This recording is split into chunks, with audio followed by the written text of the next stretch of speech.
ಘನ ರೂಪದ ಬದಲಾಗಿ ದ್ರವ ರೂಪದಲ್ಲಿ ಆಹಾರವನ್ನು ಸೇವನೆ ಮಾಡಬೇಕು ಅಂತ ಹೇಳಿ ತಿಳಿಸ್ತಾ ಇರ್ತೀರಿ. ಇನ್ನು ಇವತ್ತಿನ ವಿಚಾರಕ್ಕೆ ಇದು ಯಾವ ರೀತಿಯಾಗಿ ನೀವು ಅರ್ಥೈಸ್ತೀರಿ ಗುರುಗಳೇ? ಹರಿ ಓಂ ಶ್ರೀ ಗುರುಭ್ಯೋ ನಮಃ. ಎಲ್ಲ ಪ್ರಶ್ನೆ ಉತ್ತರ ಎಲ್ಲ ನೀನೇ ಹೇಳ್ಬಿಟ್ಟಿದೆಯಮ್ಮ. ಅದಕ್ಕೆ ಮೀರಿ ಹೇಳ್ಬೇಕು ನಾನು ಇವಾಗ ಅಲ್ವಾ? ಯಾಕೆಂದರೆ ಬೇಕಾದಷ್ಟು ವಿಚಾರಗಳನ್ನ ತಿಳ್ಕೊತಾ ಇದೆಯಾ, ತುಂಬ ಖುಷಿ.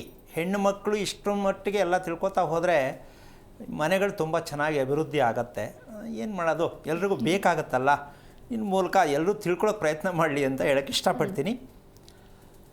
ವಿಚಾರ ಇಷ್ಟೇ, ಹಲ್ಲಿನ ಸ್ವಚ್ಛತೆ ಅಂದರೆ ಅದು ಬೆಳಗ್ಗೆ ಬ್ರಷ್ ಮಾಡೋದು ಗೊತ್ತಿಲ್ವಾ ಅಂತಕ್ಕಂಥ ವಿಚಾರ ಎಲ್ರಿಗೂ ಗೊತ್ತಿರೋ ವಿಷಯನೇ.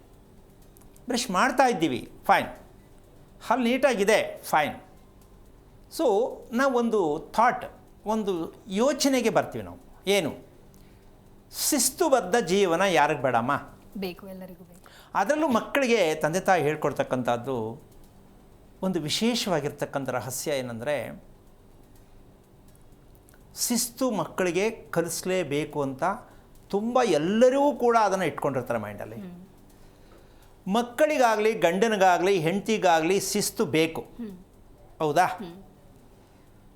ಈ ಶಿಸ್ತು ಯಾವುದರಿಂದ ಬರಬಹುದು ಅಂದರೆ ಓದೋದ್ರಿಂದ ಬರಬಹುದಾ, ಅಥವಾ ಕಲ್ಚರ್ ಅಂತಾರೆ ಕೆಲವರು, ಅಥವಾ ಪರಿಸರ ಅಂತಾರೆ. ಹಲವಾರು ರೀತಿಯಲ್ಲಿ ಹೇಳಿ ಒಳ್ಳೆ ಕಡೆ ಓದೋದ್ರಿಂದ, ಒಳ್ಳೆ ಅತಿ ಕಾಸ್ಟ್ಲಿ ಸ್ಕೂಲ್ಗೆ ಹಾಕಿದ್ರೆ ಈ ಶಿಸ್ತೆಲ್ಲ ಕಲಿಬಹುದೇನೋ, ಈ ರೀತಿ ಹಲವಾರು ರೀತಿ ವಿಚಾರಗಳಿದೆ. ಆದರೆ ಇವತ್ತಿನ ವಿಷಯ ಏನಂತಂದರೆ, ಈ ಮಟ್ಟಕ್ಕೂ ನಾವು ತಪ್ಪು ಮಾಡ್ತಾ ಇದ್ದೀವಲ್ಲ ಅಂತಕ್ಕಂತಹ ಒಂದು ವಿಚಾರವನ್ನು ಮುಂದೆ ಇಡ್ತೀನಿ. ನೀವು ಅದನ್ನು ಯೋಚಿಸಿ ನಿಮ್ಮ ಮಕ್ಕಳಿಗೆ ಸೂಚಿಸಿ. ನೀವು ಯೋಚಿಸಿ ನಿಮ್ಮ ಮಕ್ಕಳಿಗೆ ಸೂಚಿಸಿ. ನೀವು ಕೂಡ ಪ್ರಯತ್ನಿಸಿ, ಹೌದಲ್ಲ? ಏನದು ಗೊತ್ತಿಲ್ಲದೆ ಇರತಕ್ಕಂಥ ವಿಚಾರ, ಅದನ್ನು ಗೊತ್ತುಪಡಿಸ್ತಕ್ಕಂತಹ ವಿಚಾರವನ್ನು ಹೇಳ್ತಕ್ಕಂತಹ ವಿಚಾರಕ್ಕೆ ಕಾರಣಕರ್ತನಾಗಿರ್ತಕ್ಕಂತಹ ಶ್ರೀಮನ್ನಾರಾಯಣನ ಪಾದ ಕಮಲಗಳಿಗೆ ಕೋಟಿ ಕೋಟಿ ನಮನಗಳನ್ನು ಅರ್ಪಣೆಯನ್ನು ಮಾಡಿ, ವ್ಯಾಯಾಮ ಅಂತಕ್ಕಂಥದ್ದು ನಾವು ಬಳಸ್ತೀವಿ, ಹೌದಾ? ಹಲ್ಲಿಗೆ ವ್ಯಾಯಾಮ ಗೊತ್ತಾ ಅನ್ನೋದು ಈ ದಿನದ ವಿಶೇಷ. ಹಲ್ಲಿಗೆ ವ್ಯಾಯಾಮ ಗೊತ್ತಾ, ಅಥವಾ ಹಲ್ಲಿನ ವ್ಯಾಯಾಮ ಗೊತ್ತಾ? ಏನಿದು ಹಲ್ಲಿನ ವ್ಯಾಯಾಮ ಹೆಂಗಿದು? ಇದು ಕತೆ ಹೇಳ್ತಲ್ಲ. ದೇಹಕ್ಕೆ ವ್ಯಾಯಾಮ ಗೊತ್ತು, ಹಲ್ಲಿನ ವ್ಯಾಯಾಮ ಯಾವುದು? ಅದನ್ನು ಒಂದು ಸಣ್ಣ ಉದಾಹರಣೆ ಕೊಡ್ತೀನಿ. ಸುಳ್ಳು ಹೇಳುವುದು, ಕಳ್ಳತನ ಮಾಡುವುದು ಮಕ್ಕಳಿಗೆ ತಂದೆ ತಾಯಿ ಹೇಳ್ಕೊಡ್ತಾರೆ. ಏನಂತ? ಸುಳ್ಳು ಹೇಳೋ ಕಲಿಬೇಡ ನೀನು, ಅಕಸ್ಮಾತ್ ಏನಾದ್ರು ಹೋಗಿ ರಬ್ಬರು ಪೆನ್ಸಿಲು ಪೆನ್ನು ಕತ್ಕೊಂಬರ್ಬೇಡ. ಮಕ್ಕಳು ಚೇಷ್ಟೆಗೆ ಮಾಡ್ತಾರದು.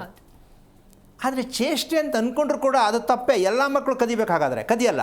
ಕೆಲವು ಮಕ್ಕಳು ಮಾತ್ರ ಎತ್ಕೊಂಡ್ಬಂದು ತೋರಿಸ್ತಾರೆ, ಅಮ್ಮ ತಗೊಂಬಂದೆ ನಾನು ಅಂತ. ಸೊ ಬೇಡ ಅಂದರೂ ಆ ಮಗು ಬಿಡಲ್ಲ, ಹೇಗಾರು ಮಾಡೋದು ಕದಿಲೇಬೇಕು ಅಂತ ಅನಿಸತ್ತೆ. ಇದಕ್ಕೆ ಕಳ್ಳ ಮಳ್ಳ ಸುಳ್ಳ ಅಂತ ಹೇಳ್ತಾರೆ. ಯಾಕೆ ಬುದ್ಧಿ ಬರುತ್ತೆ? ಕಳ್ಳತನ, ಮಳ್ಳತನ, ಸುಳ್ಳುತನ ಇದು ಯಾಕೆ ಬರಬೇಕು? ಕೆಲವರು ಹೆಂಡತಿ ಗಂಡನ ಮೇಲೆ ರಿಪೋರ್ಟ್ ಹಾಕ್ತಾರೆ, ಬರೀ ಸುಳ್ಳು ಹೇಳ್ತಿರಲ್ಲ ನೀವು. ಅಥವಾ ಗಂಡ ಹೆಂಡತಿಗೂ ಕೇಳ್ಬೋದು, ಬರೀ ಸುಳ್ಳು ಹೇಳ್ತೀಯಾ ಅಂತ.